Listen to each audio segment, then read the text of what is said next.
Guys, before you watch this video, you've got to watch part 1 so you don't miss a thing. Orlando Brown takes Raven Symone down a dark and dangerous path, and he's not turning back. There are 2 sides to every story, but there's only one backstory. Raven Symone and Orlando Brown both stood lifeless like frozen statues trapped in time. The feds incessantly knocked on the door. What did we do? What did we do? The carefree expression on Orlando Brown's face obscured the depth of pain in his eyes. Raven, once they take my phone, don't talk to anyone, not even your wife. You're scaring me, dude. Raven, fear is like a shadow looming menacing until you decide to turn on the light and it dissipates. The door burst open. A school of FBI agents surrounded Orlando. What's up, fellas? Where's his phone? With brute force, the agents led Orlando out the door. The very next morning, Raven followed Orlando's instructions and went to the nail shop on Slauson Street. The shop was void of any life. Hello?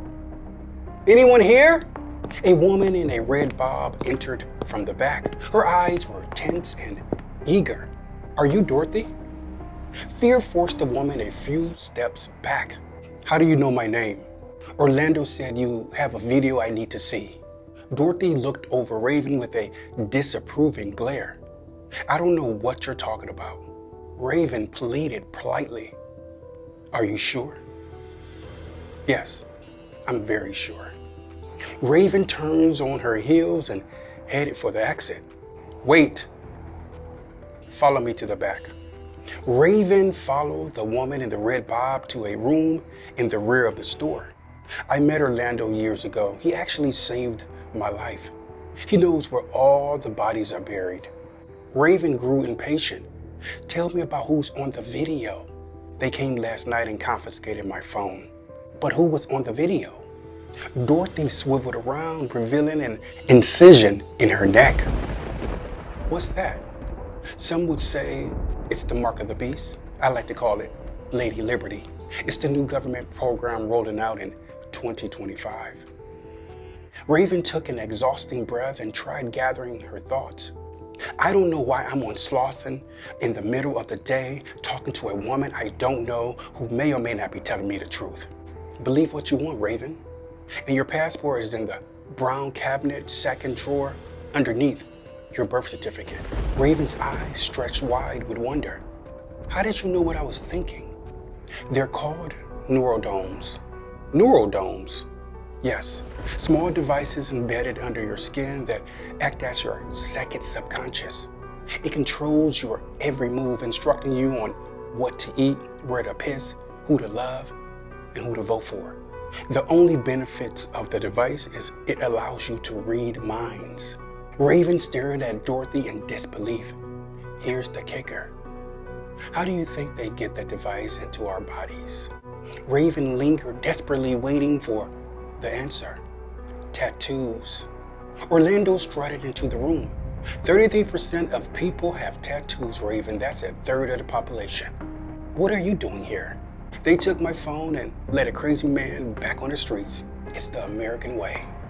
I'm trying to make sense of everything y'all been saying. Don't. It's too much to think about. Who's in that video, Orlando? The man that got a government contract to help advance the neurodome technology. He flew under the radar at several P. Diddy parties. He's the vulture that most men idolize and has sold the culture to the highest bidder. Raven, why do you think teens are dropping out of school at alarming rates, addicted to social media and have these random mental breakdowns? Neurodomes, Raven. It's all designed that way. Neurodomes are their new voting bloc. They're so good they'll convince you to believe it's all a conspiracy theory. How can I be sure you're not being controlled? Because I removed my neurodome years ago and y'all still think I'm nuts. Neurodome recipients are easy to clock, 2 to 3 tattoos, introverted, coffee obsessed, and they think they're not being controlled. We're going to that guy's house. So we're just gonna show up at this guy's house? Oh, he's not random. I have a feeling he'll be expecting us. One day later, Raven and Orlando stood at a penthouse door. You ready? Who could be on the other side of that door? Orlando rung the bell and the door opened.